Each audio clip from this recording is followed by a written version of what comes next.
और eight loss आज हमारे पास हमारा कंटिन्यूड लेक्चर है होम्योस्टैसिस चैप्टर का।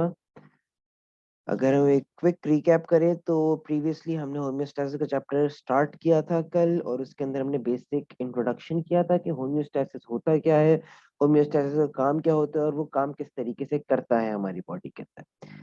उसके बाद हमने पढ़ा था कि प्लांट्स जो हमारे पास होते हैं उन्होंने किस तरीके से अडेप्ट किया हुआ होता है अपने इंटरनल कंडीशन या फिर इंटरनल एनवायरनमेंट को मेंटेन करने के लिए, और डिफरेंट क्या फैक्टर्स होते हैं जो अफेक्ट करते हैं उनके प्लांट के इंटरनल एनवायरनमेंट पे। तो तीन चीजें हमने पढ़ी थी, तीन एस्पेक्ट्स थे मेन होम्योस्टैसिस जिन पे कंट्रोल करता है। पहला हमारे पास ऑस्मो रेगुलेशन था, फिर थर्मो रेगुलेशन था और एक्सक्रीशन था।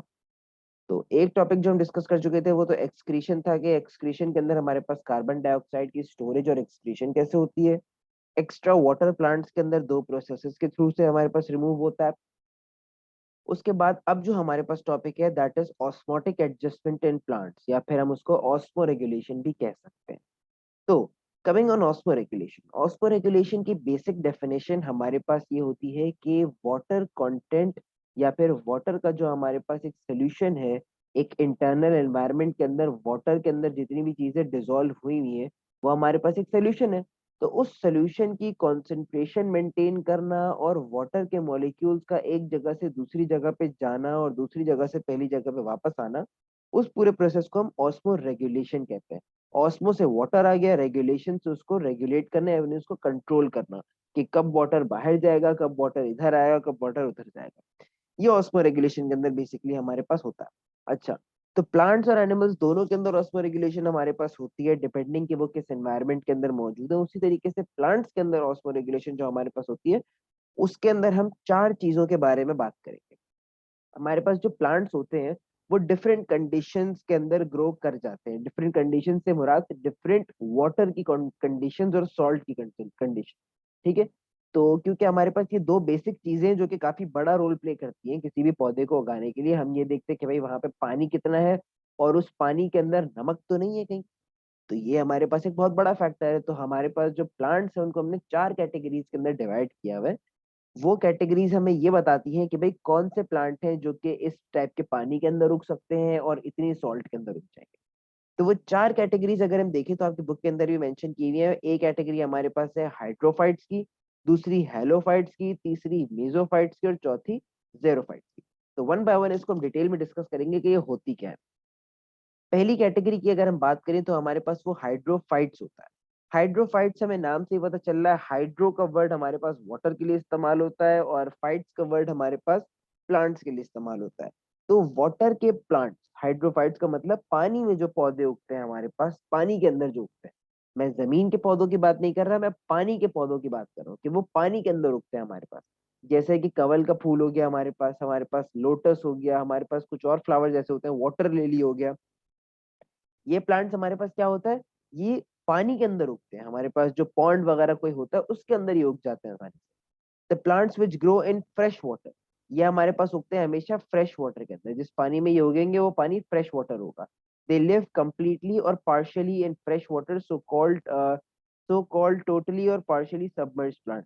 या तो ये हमारे पास टोटली या तो फिर ये पार्शियली सबमर्ज प्लांट्स होते हैं। कुछ पौधे ऐसे होते हैं जो बिल्कुल पानी के अंदर उग रहे होते हैं। आप पानी के अंदर अगर जाएंगे तो आपको देखिएगा वो पौधे उसके अंदर पानी के अंदर होते हैं और वो उग रहे होते हैं आसानी से। और कुछ पौधे होते हैं जो आधे पानी के अंदर होते हैं और बाकी के आधे पानी से बाहर होते हैं, तो वो पार्शियली सबमर्ज कहलाए जाते हैं। और दूसरे जो होते हैं वो कंप्लीटली सबमर्ज होते हैं हमारे पास। They adapt themselves for removal of excess water which can enter in this condition. अब हमें पता है कि भाई एक लिविंग थिंग को वाटर तो चाहिए होता है।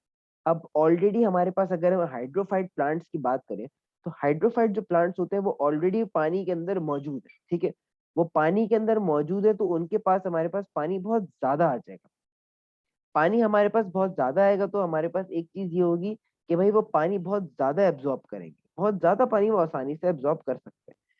तो अब ऑब्वियस सी बात है, होम्योस्टेसिस का मतलब क्या होता है, कोई भी चीज अगर बहुत ज्यादा हो रही है तो उसको कम लेकर आना। ठीक है, उसको कम लेकर आना होम्योस्टेसिस का काम होता है हमारे पास। तो होम्योस्टेसिस हमारे पास यहाँ पे क्या काम करता है कि जो हमारे पास ये हाइड्रोफाइट्स होते हैं, ये क्योंकि हमारे पास पानी बहुत ज्यादा एब्जॉर्ब कर लेते हैं तो उस पानी की लिमिट को थोड़ा कम करना, वो पानी जो एक्सेस में हमारे पास पानी मौजूद है प्लांट में, उस एक्सेस पानी को थोड़ा सा कम करना। ठीक है, उसको रिमूव कराना, तभी हमारे पास वो प्लांट स्टेबल होगा। तो इसने हमारे पास अडेप्ट किया हुआ होता है, इसके अंदर ऐसे फंक्शंस होते हैं जो ये काम करवाते हैं। These plants do not contain roots और हैव पुअरली डेवलप्ड रूट्स। इन प्लांट्स के अंदर रूट्स नहीं होती या फिर बहुत छोटी छोटी रूट्स होती हैं इनकी। They have broad leaves if partially submerged and have stomata and at upper epidermis, example water lily. अच्छा, कुछ प्लांट्स ऐसे हमारे पास होते हैं जो हमारे पास पार्शियली सबमर्ज होते हैं ना। पार्शियली सबमर्ज का मतलब ये होता है कि वो आधे पानी के अंदर है, बाकी के आधे पानी से बाहर है। तो ये हमारे पास वाटर लिली की एग्जांपल दी हुई है इन्होंने। ये आप देख सकते हैं, इसका जो लीफ होता है ना, ये बहुत चपटा और बहुत ब्रॉड किस्म का लीफ होता है, और वो पानी के ऊपर रखा हुआ होता है, और उसमें से हमारे पास फूल निकल रहा होता है। तो वो क्या हुआ, पार्शियली सबमर्ज हुआ, आधा पार्ट उसका पानी के अंदर है और बाकी का आधा पार्ट पानी से बाहर है। तो ये क्या करते हैं, इनके ऊपर यहाँ पे हमारे पास जो लीफ होता है ना, उस लीफ के ऊपर स्टोमेटा बने हुए होते हैं। उस स्टोमेटा के जरिए ये ट्रांसपायरेशन कराते हैं, ये अपनी रेस्पिरेशन करते हैं, ये सारा काम उस लीव्स के थ्रू कराते हैं। तो ये हमारे पास पार्शियली सबमर्ज जो हमारे पास होते हैं ना प्लांट्स, उनके लिए होता है ये, ठीक है, इनके ब्रॉड लीव्स होते हैं। और अगर हमारे पास कोई प्लांट है जो टोटली सबमर्ज्ड है, मतलब वो बिल्कुल अंडर वाटर प्लांट है, तो उसके पास क्या होगा, उसके पास thin and spongy tissues in leaves होगा हमारे पास। उसके पास जो होगा बहुत पतले किस्म के लीव्स होंगे और लंबे लंबे से लीव्स होंगे उसके पास, ठीक है। ये चीज हमारे पास आ जाती है हाइड्रोफाइट्स की कैटेगरीज के अंदर। दूसरी चीज हमारे पास आती है, एक तो हाइड्रोफाइट्स हो गए जो पानी के अंदर उग जाते हैं। दूसरी हमारे पास कैटेगरी आती है हेलोफाइट्स। हेलोफाइट्स हमारे पास वो होते हैं जो कि बहुत से नमक के इलाके के अंदर आराम से उग जाएंगे। नमक का इलाके से मुराद ये होता है कि भाई हमारे पास ऐसे सॉल्ट मार्शेस मौजूद होते हैं जहाँ पे पानी तो इतना नहीं होता, लेकिन नमक बहुत ज्यादा होता है, बहुत ज्यादा नमक होता है वहां पे। तो ऐसे पानी के अंदर भी पौधे उगते हैं, ऑब्वियस सी बात है। तो जो पौधे ऐसी कंडीशंस के अंदर उगते हैं ना, जहाँ पे पानी के अंदर नमक बहुत ज्यादा है, हमारे पास बहुत ज्यादा नमक है और पानी थोड़ा कम है, लेकिन उसके बावजूद भी पौधे वहां पे उग रहे हैं, तो वो पौधे कहलाए जाते हैं हेलोफाइट्स। हेलोफाइट्स क्या हो गए वो, कि वो नमक वाला जो पानी है ना, या बहुत ज्यादा नमक जहाँ पे, वहां पे वो उसको बर्दाश्त करके आसानी से उग सकते हैं। अच्छा, ये हमारे पास सी मार्शेस और सॉल्टिश वाटर के अंदर उग जाते हैं हमारे पास। जो हमारे पास गवादर के करीब हमारे पास एक मैंग्रोव का एरिया है, मैंग्रोव प्लांट्स वहां पे उगते हैं। तो मैंग्रोव प्लांट जो होता है वो सॉल्ट मार्श के अंदर उगते हैं। सॉल्ट मार्श वो जगह होती है यहाँ पे पानी तो होता है, लेकिन उस पानी के अंदर नमक बहुत ज्यादा हमारे पास होता है। तो नॉर्मल पौधे तो वहां उग नहीं सकते, लेकिन उधर हमारे पास जो हेलोफाइट्स होते हैं वो आसानी से उग जाते हैं वहां पे। अच्छा, प्लांट्स ने इधर अडेप्टेशन कैसे करी हुई है कि वो इतने ज्यादा नमक वाले पानी के अंदर सरवाइव कैसे कर जाते हैं। तो प्लांट्स ने हमारे पास किया हुआ क्या है, प्लांट्स ने ऐसे ग्लैंड्स बनाए हुए हैं, सॉल्ट के ऐसे ग्लैंड्स बनाए हुए हैं कि वो क्या करते हैं, वो प्लांट का जो जो आसपास सॉल्ट होता है ना पानी के अंदर, उस सॉल्ट को एब्जॉर्ब कर लेते हैं। ठीक है, उस सॉल्ट को एब्जॉर्ब कर लेते हैं अपने अंदर। उस सॉल्ट को जब वो एब्जॉर्ब कर लेते हैं ना, तो हमारे पास क्या होता है, प्लांट के अंदर सॉल्ट ज्यादा हो जाता है और वाटर कम हो जाता है। तो हमारे पास नॉर्मल ऑस्मोसिस के अंदर क्या होता था, वाटर जो होता है वो हायर से लोअर की तरफ ट्रेवल करता है। अब जब हमने इतना सारा सॉल्ट एब्जॉर्ब करा लिया, तो पानी की क्वांटिटी कम हो गई बॉडी के अंदर। और जो बाहर पॉन्ड वाटर है उसके अंदर सॉल्ट तो है लेकिन पानी भी है। तो एज कंपेयर टू बॉडी के इंटरनल एनवायरनमेंट के बाहर जो पानी था वो थोड़ा ज्यादा है। तो ऑस्मोसिस होगा आसानी से, क्योंकि हायर से लोअर पानी चला जाएगा। पानी हमारे पास हायर से लोअर जब प्लांट के अंदर आएगा, तो जो प्लांट ने सॉल्ट एब्जॉर्ब किया हुआ था, वो सॉल्ट एक्सक्रीट कैसे होगा, जो उस प्लांट के पत्ते होते हैं ना, उन पत्तों के ऊपर वो सॉल्ट आ जाएगा हमारे पास। ठीक है, वो अपने पोर्स के थ्रू वो सॉल्ट वहां पे रख देंगे, ताकि जब हवा चले कोई चीज आगे लगे तो वो सॉल्ट अपने आप नीचे गिर जाएगा, झड़ जाएगा। ये हमारे पास इनकी अडेप्टेशन। तीसरी कैटेगरी हमारे पास मीजोफाइट्स की होती है। मीजोफाइट्स हमारे पास कौन से प्लांट्स होते हैं, वो प्लांट्स होते हैं जो हमारे पास नॉर्मल से वाटर की कंडीशंस के अंदर और नॉर्मल सी सॉइल के अंदर आसानी से ग्रो कर जाएंगे। मीजोफाइट्स नॉर्मल पौधे होते हैं जिनको इतना ज्यादा कोई ठीक ठाक पानी भी नहीं चाहिए होता हाइड्रोफाइट्स की तरह, या फिर वो ज्यादा सॉल्ट के अंदर भी उग सकते हैं हेलोफाइट्स की तरह। वो क्या होता है, वो नॉर्मल कंडीशंस के अंदर उगेंगे। ठीक है, वो नॉर्मल कंडीशंस के अंदर आसानी से उग सकते हैं और बहुत अच्छे उग जाते हैं वो। ठीक है, क्योंकि उनके पास ऐसा क्या होता है, उनके पास रूट्स का एक सिस्टम होता है, क्योंकि उन्हें पता है कि भाई पानी मिल जाएगा। तो उनकी रूट्स जो होती है वो थोड़ी सी डीप होती है, ज्यादा डीप नहीं होती। ये हमारे पास हो गई डेफिनेशन मीजोफाइट्स की, ठीक हो गया। अच्छा, लास्ट हमारे पास कैटेगरी आती है जेरोफाइट्स। ज़ेरोफाइट्स हमारे पास कौन सी चीज होती है, जैसा कि मैं अभी तक बता रहा था, जहाँ पे पानी ज्यादा होता है, और हमारे पास वो कैटेगरी होती है जहाँ पे हमारे पास पानी नॉर्मल होता है और सॉल्ट भी नॉर्मल होता है, और फिर वो कैटेगरी आती है जहाँ पे सॉल्ट ज्यादा होता है। तो ये तीन कैटेगरीज तो हमारे पास हो गई। चौथी कैटेगरी हमारे पास है ज़ेरोफाइट्स की। ज़ेरोफाइट्स वहां उगते हैं जहाँ पे पानी बिल्कुल भी मौजूद नहीं होता है। फॉर एग्जाम्पल आपके डेजर्ट के इलाके हो गए, वहां पे पानी बिल्कुल भी मौजूद नहीं होगा, और वहां पे जो पौधे उगते हैं ना, उनको हम ज़ेरोफाइट्स कहते हैं। ज़ेरोफाइट्स क्यों? क्योंकि उनके अंदर ये काबिलियत होती है, ये एबिलिटी होती है कि वो इतने गर्म मौसम को या फिर कम पानी के बगैर आसानी से सरवाइव कर सकते हैं। अच्छा, अब ये तो हमें पता चल गया कि भाई वो गर्म इलाकों या फिर जिन इलाकों के अंदर पानी इतना नहीं होता वहां पे सरवाइव कर जाएंगे ज़ेरोफाइट। लेकिन ज़ेरोफाइट सरवाइव करते कैसे हैं, उन्होंने अडेप्टेशन किस तरीके की करी है? तो ज़ेरोफाइट्स ने हमारे पास अडेप्टेशन ऐसे करी हुई है कि ज़ेरोफाइट जो प्लांट्स होते हैं ना, ज़ेरोफाइट्स के अंदर बेसिकली कैक्टस आ जाते हैं हमारे पास। कैक्टस क्यों आ जाते हैं? क्योंकि कैक्टस जो हमारे पास डेजर्ट के अंदर प्लांट मौजूद है, सबसे ज्यादा अबंडेंट वो कैक्टस ही होता है। तो बहरहाल, कैक्टस को उन्होंने कैसे इस तरीके से किया हुआ है हमारे पास कि उसकी जो रूट्स होती है ना कैक्टस की, वो जमीन में बहुत डीप जा रही होती है, बहुत ज्यादा फैली हुई रूट्स होती है और बहुत ज्यादा डीप रूट्स जा रही होती है। क्योंकि कैक्टस को तो पता है कि भाई बारिश तो होनी नहीं है, पानी मिलने देने वाला कोई है नहीं हमारे पास, तो हमें जमीन से खुद पानी निकालना होगा। तो जमीन के चक्कर में वो इतना डीप हमारे पास उनकी रूट्स चली जाती है कि वो जो फ्रेश वाटर का सोर्स होता है वो उसको कंज्यूम करना शुरू कर देते हैं। ये तो एक हमारे पास इसकी अडेप्टेशन हो गई। दूसरी अडेप्शन अडेप्टेशन ये होती है कि इनके ऊपर ना एक थिक वैक्सी किस्म की क्यूटिकल लेयर होती है। वैक्सी किस्म की क्यूटिकल लेयर होगी। उस लेयर की वजह से हमारे पास क्या होता है कि वो ट्रांसपायरेशन का रेट कम हो जाता है, क्योंकि ऑलरेडी कैक्टस का प्लांट है, उसको पानी गवारा नहीं करना है, पानी जाया नहीं करना है, तो वो पानी जाया होने भी नहीं देता अपना। तीसरी हमारे पास एडेप्टेशन ये है कि नॉर्मल प्लांट्स जो होते हैं उनके पास लीव्स होते हैं, थोड़े चौड़े पत्ते होते हैं। लेकिन जो ज़ेरोफाइट्स होते हैं ना, उनके पास पत्ते या लीव्स नहीं होते। उनके पास क्या होता है हमारे पास? उनके पास नीडल्स मौजूद होती है। उन्होंने अपने लीव्स को कन्वर्ट किया हुआ है नीडल्स की फॉर्म में, ताकि हमारे पास कम से कम रेस्पिरेशन हो और कम से कम ट्रांसपायरेशन हो। ये हमारे पास हो गई, इसकी सारी अडेप्टेशन आ जाती है। अच्छा, ये तो हमारे पास हो गया होम्योस्टैसिस इन प्लांट्स, हमने डिस्कस कर लिया सारा का सारा। होम्योस्टैसिस इन प्लांट्स हमारे पास क्या चीज होती है उसके अंदर? उसके अंदर ये सारी कहानी हमारे पास होती है होम्योस्टैसिस इन प्लांट्स के अंदर। जी बेटा बोले।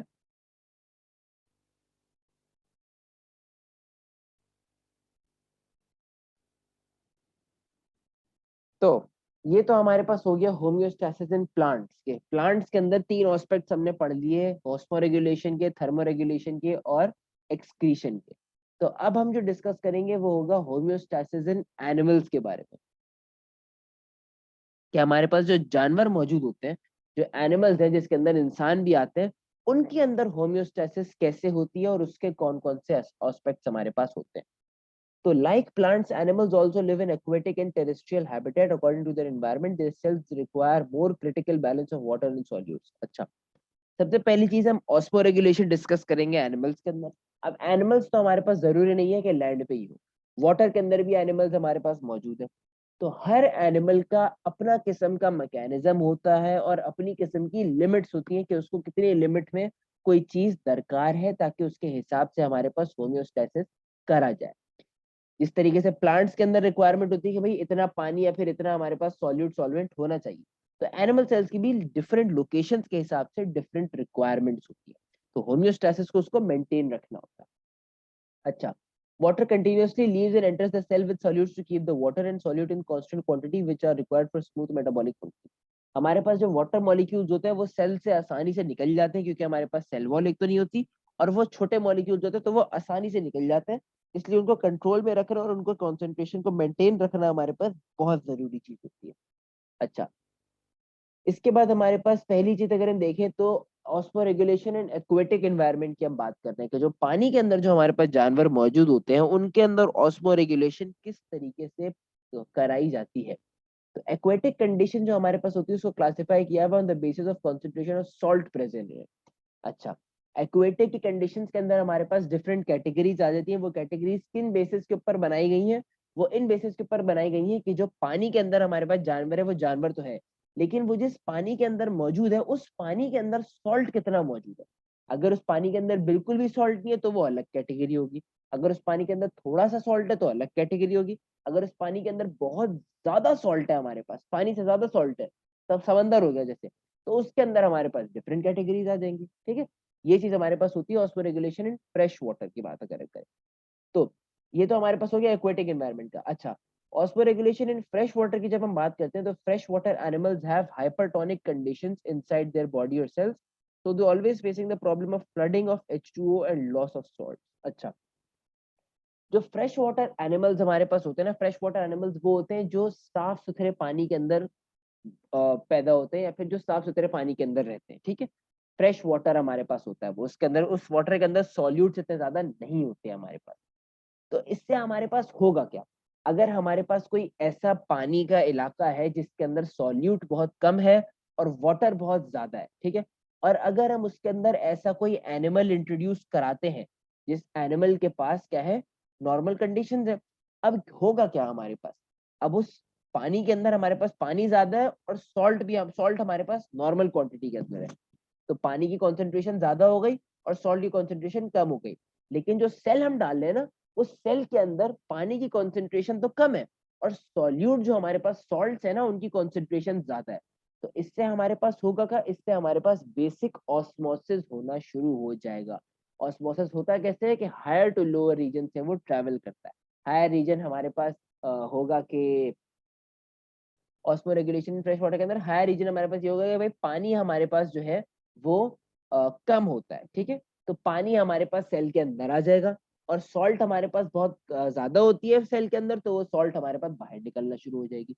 ये चीजें हमारे पास होती है ऑस्मो रेगुलेशन फ्रेश वाटर के अंदर। जो एनिमल्स फ्रेश वाटर के अंदर रहते हैं उनको सबसे बड़ा डाउट ही होता है कि उनके पास जो ऑस्मो रेगुलेशन हो रही है ना, उसके अंदर पानी उनके अंदर बहुत ज्यादा आ जाएगा क्योंकि वो फ्रेश वाटर के अंदर रहते हैं। अच्छा, तो इन फ्रेश वाटर वाले जो हमारे पास जानवर होते हैं उनको हम दो कैटेगरीज के अंदर डिवाइड कर सकते हैं। एक कैटेगरी तो हमारे पास हो गई यूनिसेलुलर की और दूसरी कैटेगरी होती है मल्टी सेलुलर की। तो यूनिसेलुलर हमारे पास क्या करते हैं, वो हमारे पास एक्सेस वाटर को उन्हें, दोनों का काम ये होता है कि उन्हें एक्सेस वाटर को ना बाहर की तरफ निकालना है, क्योंकि पानी इतना सारा आ चुका है फ्रेश वाटर, तो उसको बाहर निकालना है। तो एक्सेस वाटर को कैसे निकाला जाता है, अगर हमारे पास ऑर्गेनिज्म यूनिसेलुलर है, मतलब उसके पास सिर्फ एक सेल है, तो वो क्या करता है, उसके पास कॉन्ट्रेक्टाइल वैक्यूल होता है, वो अपनी शेप चेंज कर सकता है वैक्यूल, वो आते हैं एक जगह से सामान उठाते हैं और दूसरी जगह पे वो रिलीज कर देते हैं। तो वही काम वो पानी के साथ भी करेंगे, कॉन्ट्रेक्टाइल वैक्यूल वो आके उस पानी को लेंगे और बाहर सेल से निकाल के एग्जिट करा देंगे, तो ये रिमूवल हो गया एक्सेस वाटर का। लेकिन अगर मल्टी सेलुलर हमारे पास है, तो ये हमारे पास एक्सेस वाटर को किस तरीके से प्रिवेंट कराते हैं, ये यूरिनेट ज्यादा करते हैं, ये यूरिन पास करेंगे तो उससे क्या हो जाएगा, हमारे पास जो एक्सेस वाटर होगा ना वो आसानी से बाहर आ जाएगा बॉडी से। यूनिसेलुलर की एग्जांपल हमारे पास अमोइबा होती है, पैरामीशियम होती है, और मल्टी सेलुलर के अंदर हमारे पास इंसान होगा और दूसरे जानवर होगा। Loss of salt is compensated by active uptake of salt by gills and skin as well as the use of salt containing food। अच्छा, अब इसके अंदर हमारे पास एक कहानी ये भी होती है कि भाई जहाँ पे एक तरफ हमारे पास वाटर जो है वो सेल्स के अंदर आ रहा है, तो दूसरी जानब हमारे पास क्या हो रहा है, जो हमारे पास सेल्स के अंदर ऑलरेडी मौजूद सॉल्ट है ना, वो बाहर चली जा रही है। ठीक है, लॉस हो जा रहा है सॉल्ट का, क्योंकि बाहर सॉल्ट ज्यादा थी अंदर सॉल्ट कम थी, तो ये अंदर सॉल्ट ज्यादा थी बाहर सॉल्ट कम थी, तो अंदर की सॉल्ट जो है वो बाहर की तरफ ट्रेवल करना शुरू हो जाती है। तो ये चीज हमारे पास नेगेटिव पॉइंट के अंदर चली जाती है। तो इसको हम प्रिवेंट कराते हैं ऐसे कि हम जो है वहां पे डाइट जो है थोड़ी सी अच्छी रखते हैं, उस ग्रुप के अंदर जिसकी हमें करवानी है ऑस्मो रेगुलेशन, उसकी डाइट बड़ी अच्छी होती है, ताकि हमारे पास जो है उसकी गैस या फिर उसकी हमारे पास जो सॉल्ट है वो सॉल्ट ज्यादा हमारे पास लीक आउट ना हो, वहां से लॉस ऑफ सॉल्ट ज्यादा ना हो। ये हमारे पास हो गया फ्रेश वाटर के जो जानवर होते हैं उनके अंदर ऑस्मो रेगुलेशन इस तरीके से होती है। दूसरी जो हमारे पास टाइप है उसके अंदर हमारे पास osmoregulation in marine animals की बात हो रही है कि मरीन एनिमल्स के अंदर हमारे पास ऑस्मो रेगुलेशन कैसे होती है। मरीन एनिमल्स वो होते हैं जो समंदर के अंदर रहते हैं, हमारे पास फ्रेश वाटर वाले वो होते हैं जो दरियाओं और तालाबों के अंदर होते हैं। मरीन एनिमल्स वो हो गए जो समंदर के अंदर होते हैं हमारे पास।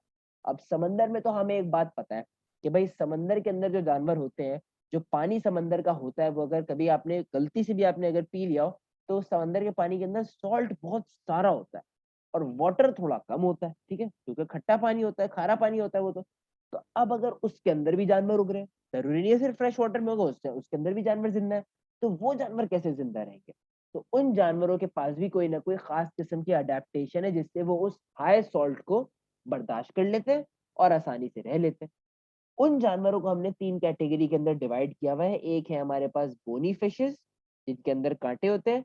दूसरी हमारे पास कार्टिलेजियस फिश होती है हमारे पास। कार्टिलेजियस फिश इनके अंदर कांटे इतने ज्यादा नहीं होते, बस छोटे बड़े-बड़े कांटे होते हैं। और तीसरा हमारे पास है ऑस्मोकॉन्फॉर्मर। ऑस्मोकॉन्फॉर्मर हमारे पास वो स्पीशीज होती है जिनके अंदर कॉन्सेंट्रेशन सेम होती है। इसको हम बताएंगे ये कैसे होता है। सबसे पहले अगर हम बोनी फिश की बात करें तो बोनी फिशेस हमारे पास वो होती हैं जिनके अंदर जिनकी बॉडी के इंटरनल एनवायरनमेंट के अंदर सॉल्ट जो होता है वो कम होता है। सॉल्ट कम होता है उनके अंदर, ठीक है, और उनके अंदर पानी जो है थोड़ा सा ज्यादा होता है। तो इसका हमारे पास नतीजा क्या बनता है कि भाई जब उस वाले कप के अंदर उन स्पीशीज के अंदर बोनी फिशेस के अंदर सॉल्ट कम है, ठीक है, और बाहर जो मरीन वाटर है वहां पे सॉल्ट ज्यादा है, तो अब होगा क्या ऑस्मोसिस के जरिए कि वो जो सॉल्ट बाहर ज्यादा है ना, वो क्या होगा, वो बोनी फिशेस के अंदर आ जाएगा। ठीक है, ऑब्वियस सी बात है, वो बोनी फिशेस के अंदर आ जाएगा। और अंदर जो है वाटर थोड़ा ज्यादा था, तो वो वाटर जो है वो बाहर जाना शुरू हो जाएगा हमारे पास। ठीक है, तो इससे हमारे पास होता क्या है, इससे हमारे पास सॉल्ट जब अंदर आता है ना, तो सॉल्ट अंदर आता है तो अब सॉल्ट को हमें एक्सक्रीट आउट कराना है। जाहिर सी बात है, ज्यादा सॉल्ट तो अंदर बर्दाश्त नहीं कर सकते ना, तो उस सॉल्ट को अब हमें एक्सक्रीट आउट कराना है। तो उस सॉल्ट को एक्सक्रीट आउट इस तरीके से कराया जाता है कि यूरिन को कॉन्सेंट्रेटेड कर दिया जाता है। हमने ये चीज पहले भी पढ़ी है ऑस्मो रेगुलेट होम्योस्टैसिस के अंदर, पिछले चैप्टर के अंदर, कि यूरिन को हमारे पास कॉन्सेंट्रेटेड कर दिया जाता है, क्योंकि यूरिन हमारे पास सॉल्ट्स कंटेन करता है। उसको हम कॉन्सेंट्रेटेड कर देते हैं, मतलब वाटर हम एब्जॉर्ब करा लेते हैं, और जो सॉल्ट एक्सेस होते हैं उनको हम यूरिन के अंदर एक्सक्रीट कराते हैं। वही चीज हमारे पास अगर कार्टिलेजियस फिश हो, कार्टिलेजियस फिश मतलब उनके अंदर ज्यादा हड्डियां नहीं होती। इनके अंदर भी क्या चीज, इनके अंदर क्या चीज होती है कि इनके अंदर हमारे पास सॉल्ट की कॉन्सेंट्रेशन ज्यादा होती है। जो बोनी फिशेस थी उनके अंदर सॉल्ट कम था, लेकिन जो कार्टिलेजियस फिश होती है उनके अंदर सॉल्ट बहुत ज्यादा होता है। तो सॉल्ट जब इनका बहुत ज्यादा होता है तो बाहर जो मरीन के अंदर जो सॉल्ट है वो अंदर नहीं आ पाता। ये जो अंदर वाला सॉल्ट है ना, ये बाहर चले जाते हैं, क्योंकि ऑस्मोसिस के अंदर तो हायर टू लोअर जाते हैं। तो अंदर सॉल्ट ज्यादा था तो वो सॉल्ट बाहर की तरफ चला जाता है हमारे पास।